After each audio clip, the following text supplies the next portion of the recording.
அஸ்ஸலாமு அலைக்கும் வரஹ்மத்துல்லாஹி பரக்காத்துஹு.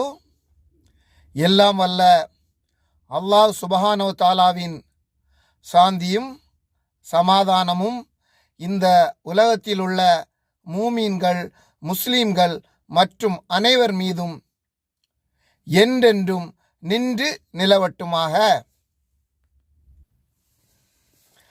அல்லாஹ்வின் நல்லடியார்களே, நாம இன்னைக்கு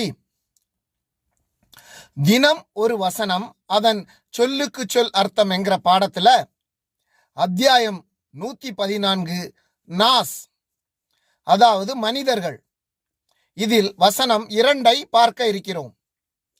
இதில் மொத்தம் 2 வார்த்தைகள் உள்ளது.